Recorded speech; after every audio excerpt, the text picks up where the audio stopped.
Question number 3 है, कहता find the scalar और सेकंड पार्ट है वेक्टर प्रोजेक्शन, यानी स्केलर प्रोजेक्शन भी निकालना है, वेक्टर प्रोजेक्शन भी निकालना है इस वेक्टर का इस वेक्टर के ऊपर। ठीक है जी। तो स्केलर प्रोजेक्शन हम जो पहला वेक्टर है उसको हम ए कह लेते हैं और जो दूसरा वेक्टर है जिसके ऊपर प्रोजेक्शन निकालना है उसको बी कह लेते हैं। Scalar projection of A on B का फार्मूला होगा, यानी वेक्टर ए और जिस वेक्टर के ऊपर प्रोजेक्शन फाइंड करना है उसका यूनिट वेक्टर। वेक्टर ए का बी के ऊपर फाइंड करना है तो फार्मूला होता है vector A into unit vector of B. Unit vector क्या होता है? वो वेक्टर ओवर उसकी मैग्नीट्यूड, वेक्टर ओवर उसकी मैग्नीट्यूड। तो ये वेक्टर ए आ गया डॉट ये वेक्टर बी आ गया और नीचे इसकी मैग्नीट्यूड। मैग्नीट्यूड कैसे निकाली जाती है? आई कंपोनेंट का स्केयर इंटू जे कंपोनेंट का स्केयर प्लस के कंपोनेंट का स्केयर और ऊपर जजर। ऊपर डॉट ले लेंगे। डॉट कैसे लेना है? जैसे हमने क्वेश्चन नंबर 1 और 2 किया ना, उसी तरह हम क्या करेंगे, डॉट ले लेंगे इसका।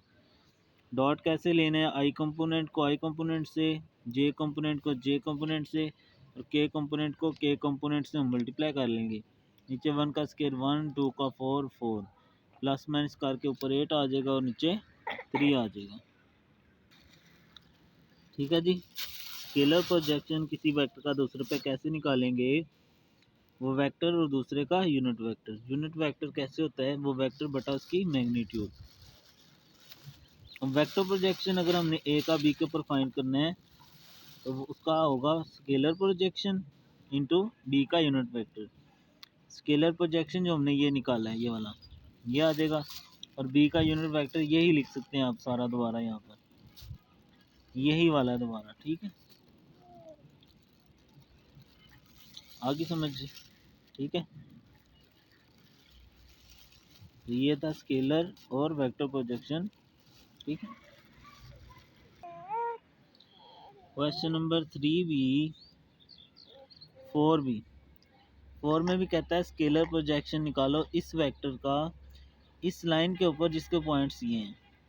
ठीक है जी। तो उसी तरह ही करेंगे स्केलर प्रोजेक्शन।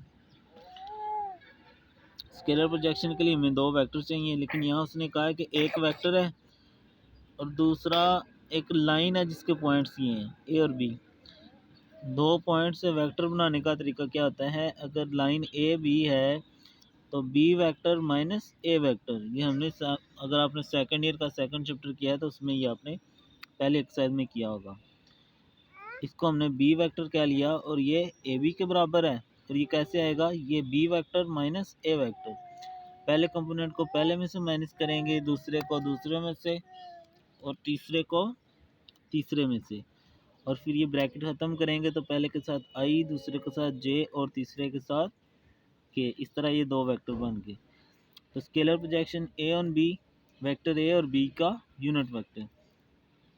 यूनिट वेक्टर कैसे बनता है? वो वेक्टर बटा उसकी मैग्नीट्यूड। वेक्टर तो ये है, ए वेक्टर तो ये है। मैग्नीट्यूड में क्या करना होता है? आई कंपोनेंट का स्केयर जमा जे का स्केयर जमा के कंपोनेंट का स्केयर। ठीक है, इस तरह इन तीनों के कंपोनेंट्स का स्केयर ले लेंगे हम और ऊपर डॉट प्रोडक्ट ले लेंगे जैसे हमने क्वेश्चन नंबर 1, 2 किया है। आई वाले कंपोनेंट को आई से, जे वाले को जे से और के वाले को के से हम क्या कर देंगे? मल्टीप्लाई। ठीक है, और फिर इसका हम क्या निकाल लेंगे? आंसर। ओके जी। तो आंसर इसका आ जाएगा 29 ओवर, ये देख लें आप खुद ही निकाल के ना, 29 ओवर 9 आ रहा है जी। ठीक है जी।